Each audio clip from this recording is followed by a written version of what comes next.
शुरुआत, सबका स्वागत। शुरुआत आलोक शर्मा आपसे। आलोक जी, अब तो सरकार बन गई, मंत्रियों ने शपथ ले ली, बहुमत का आंकड़ा उनके पास है, अभी भी आप उम्मीद लगाए बैठे हैं छीका टूटेगा और बिल्ली की किस्मत खुल जाएगी? आलोक जी, नहीं, हम कोई उम्मीद नहीं लगा के बैठे हैं। और देश की सरकार छीका नहीं होती है कि वो फूटेगा और किसी का भाग खिलेगा। और ना ही ये मोदी जी का पॉइंट 3 है, ये 3.0 है। ये एनडीए की सरकार है और एनडीए की फुल फॉर्म है नीतीश नायडू डिपेंडेंट अलायंस। तो अभी मोदी जी का वो नहीं है। अब अहंकार का बुलडोजर जो पहले ट्रकों की परवाह नहीं करता था, अब उसको साइकिल की परवाह करनी पड़ेगी, हाईवे के ऊपर भी और पतली गलियों से भी निकलना पड़ेगा। और पतली गलियों में कई बार अहंकार का बुलडोजर फंस जाएगा। इसी वजह से हम नहीं कह रहे हैं, जो पिछले 2 दिन की घटनाएं हैं वो स्वयं अपने आप में बयान कर रही हैं। एनसीपी नाराज है, टीडीपी और जनसेना में वहां पर झगड़े चल रहे हैं, गोपी रिजाइन करने की बातें खबर आ रही हैं, शिवसेना जो शिंदे गुट है उसका आपने अभी बताया, स्पीकर कौन होगा अभी तक तय नहीं हुआ है। तो मुझे लगता है कि हमारी वजह से कुछ नहीं। हमने तो पहले दिन स्पष्ट कर दिया था खड़गे साहब के यहाँ जब इंडिया अलायंस की मीटिंग हुई कि हम सही समय पर अगर कहीं पर कोई चीज होगी तो उस पर हम रिएक्ट करेंगे, अदरवाइज जो सरकार बना रहे हैं वो सरकार बनाए। लेकिन दुर्भाग्य ये है कि अभी भी सरकार बनाने के ऊपर ज्यादा ध्यान है, ये नहीं है कि कौन कौन से हमने वायदे किए थे उनको कैसे पूरा किया जाएगा। 24 लाख बच्चे नीट वाले सड़कों पर हैं, किसी एक मंत्री, किसी संतरी, किसी अधिकारी का कोई बयान नहीं आया बीजेपी की तरफ से कि भाई हम क्या करेंगे। अब दूसरा है, आपने एक बहुत रोचक बात कही कि अलायंस के पार्टनर्स ज्यादा पैसा ले जाकर अपने राज्यों में दिखाएंगे। अगर ऐसा होगा कि मोदी साहब के यहां पर अलायंस के पार्टनर्स को ज्यादा पैसा मिलेगा और तब अलायंस चलेगा, तो स्वाभाविक है कि फिर तमाम सवाल उठेंगे।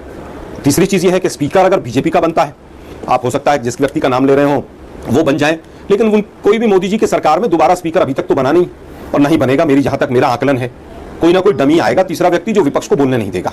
और जब विपक्ष को बोलने नहीं देगा और विपक्ष मजबूती से अपनी बात रखेगा, तो जो ये नीतीश नायडू डिपेंडेंट अलायंस है इसमें फिर दिक्कत आएंगी। लेकिन ये सब चीजें देश के लिए घातक हैं। मैं, हमारी शुभकामनाएं हैं। हाँ। सरकार बनी है, चाहे जैसे तैसे बनी है वो, चाहे वो तमाम संवैधानिक संस्थाओं का बेड़ा गर्क करके बनी हो, चाहे वो मीडिया के एक बहुत बड़े वर्ग को अपनी मुट्ठी में करके बनी हो, लेकिन अब वो देश की सरकार है। अच्छे से सरकार चलाएं, हमारी शुभकामनाएं। अब मुझे बताइए, गठबंधन की सरकारें चलती नहीं है, ये बात क्या पुरानी नहीं हो गई है?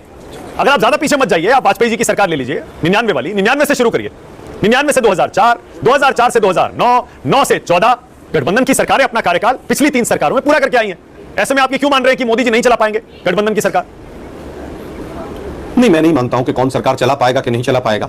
वो कहावत है, होनहार बिरबान के होठ चिकने पात। अभी से 4 दिन में जो घटनाक्रम है वो पूरा देश देख ही रहा है।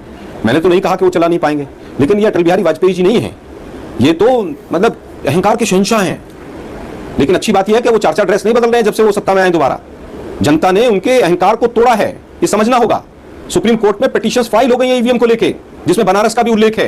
वहां पर भी पता चल रहा है कि काउंटिंग कुछ थी, ईवीएम में कुछ निकला, और तमाम जगह ऐसी खबरें आ रही हैं।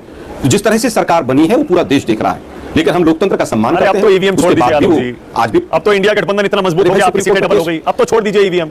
देखिए, मुझे लगता है हमारी 4 गुना भी हो जाए और अगर कहीं पर 10 वोट का भी फर्क हो तो मुद्दा उठाया जाना चाहिए।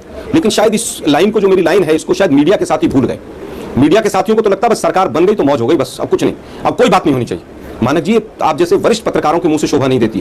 कुछ गोदी मीडिया के पत्रकार हैं, उनको करने दीजिए, काम आप क्यों कर रहे हैं? मैं बता देता हूं, अगर कहीं पर भी ट्रांसपेरेंसी नहीं है, मैं बता देता हूं, ईवीएम की जहां तक ट्रांसपेरेंसी नहीं है, ईवीएम की जहां तक बात है आलोक, अरे भाई सुन तो लीजिए, अभी तक ईवीएम का जहां तक सवाल है, ईवीएम इस चुनाव में आलोक जी एक भी घटना ऐसी नहीं है, एक भी इंस्टेंस। तो दोस्तों, कुल मिलाकर जैसे भी करके बीजेपी की सरकार तो बनी गई है, पर कोई भी बड़ा मंत्री पद एनडीए के दूसरे सहयोगियों को नहीं मिला है। ऐसे में पता नहीं ये सरकार चल पाएगी या नहीं, कितने टाइम तक ये सरकार चल पाएगी। आपको क्या लगता है दोस्तों? अपने विचार कमेंट में ज़रूर बताएं।